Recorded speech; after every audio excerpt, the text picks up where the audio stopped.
The two things I've done most of my life from an intellectual standpoint was study numerology, astrology, metaphysical science, what I like to call, and history. Because if you don't know your history, you're doomed to repeat it. Well, in this video, I'm going to discuss the puppets of the New World Order. You know, throughout history, if you study it, there are certain quotes that just stand out. And Lenin, the guy who took over Russia with the Bolshevik Revolution, he said something that always stood with me. He said the best way to control the opposition is to lead it.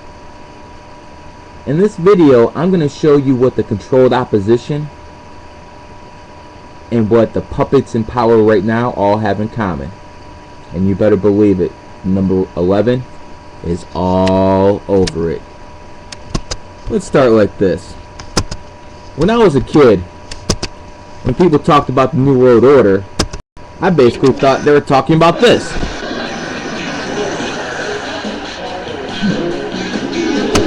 Hall, Nash, and Hogan.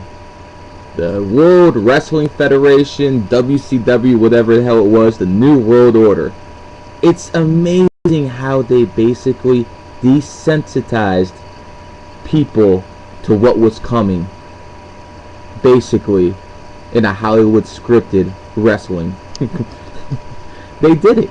And to put my establishment on this point, let me just say this. The star of the show, Hollywood Hulk Hogan, born on the 11th. But now let's move to the real puppets. Barack Obama. You see, the President of the United States is born 8/4/1961. And if you add everything up, 8/4/1961 adds up to 29. 2 plus 9 equals 11. Barack Obama became president in 2009. 2009 equals 11.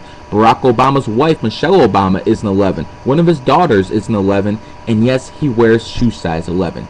And he is the main puppet in charge. But if you look at the Democratic Party, and everyone who's been leading the Democratic Party for the past, 12, 16 years, you're going to see that 11 is very, very evident.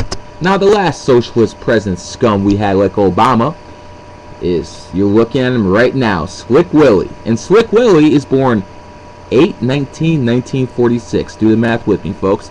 8/19/1946 adds up to 38, and 3 plus 8 again adds up to 11.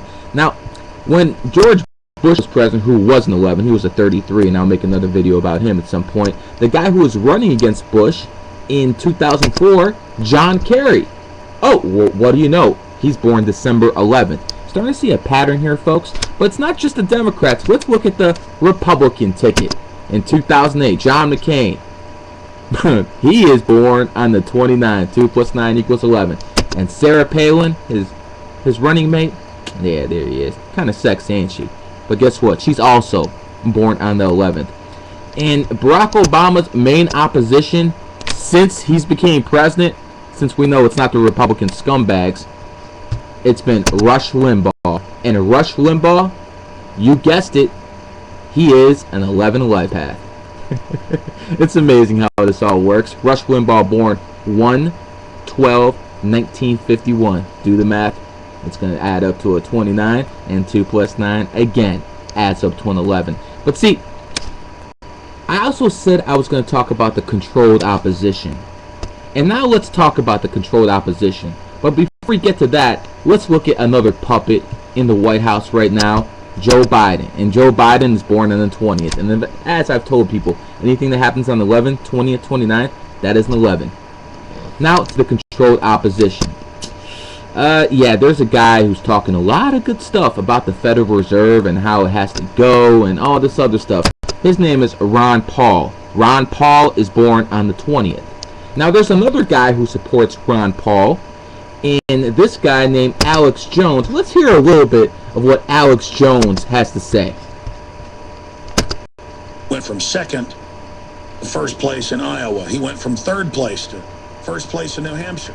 All over the country, Ron Paul is now coming up first or second.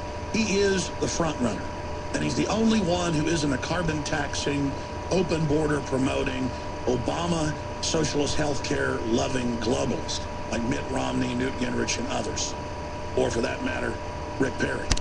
Now this is the same guy, Alex Jones, who's going to tell you about the left-right paradigm, yet he's over there talking about Ron Paul, who's born on the 20th, and by the way, Alex Jones, you guessed it, he's born on the 11th. Do you see how they like to pick their puppets, controlled opposition, or main puppets like Obama with the number 11? But see, I'm not done here yet, because I got one more guy who talks a lot of truth about the New World Order, but said, yes, he himself is a puppet.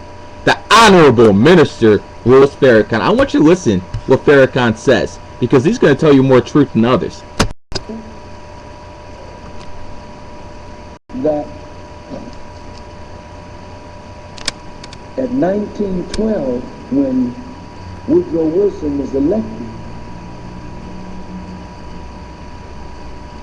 the debt of America was about $1 billion.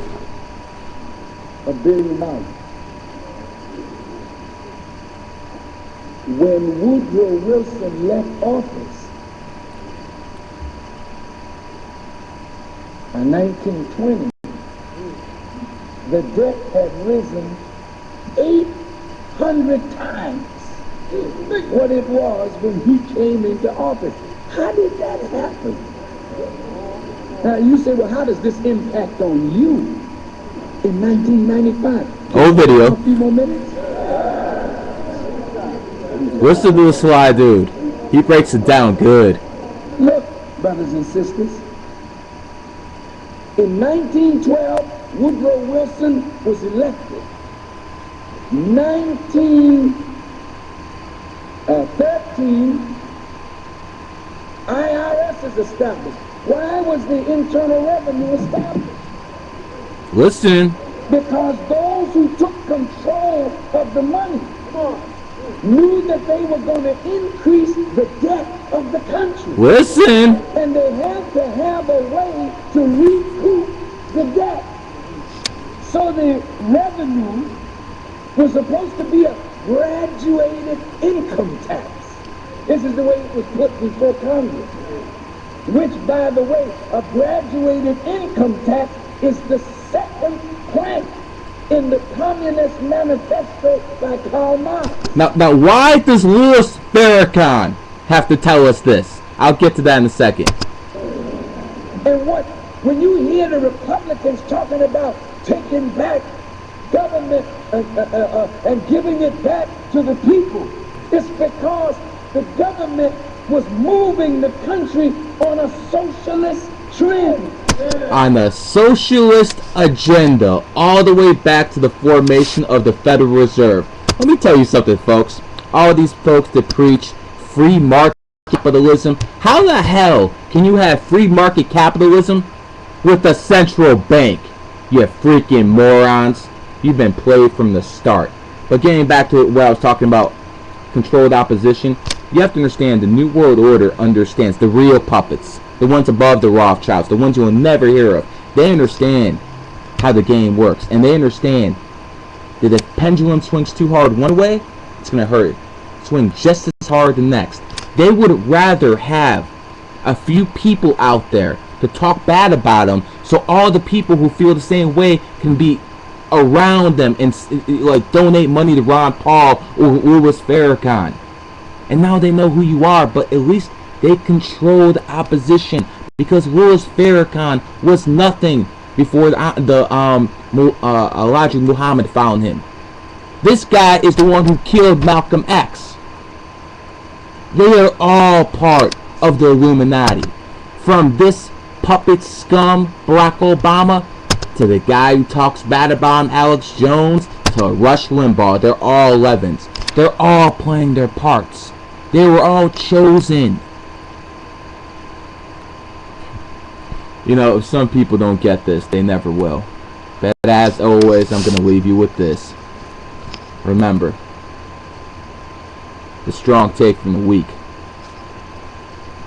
But the smart, yeah, they take from the strong.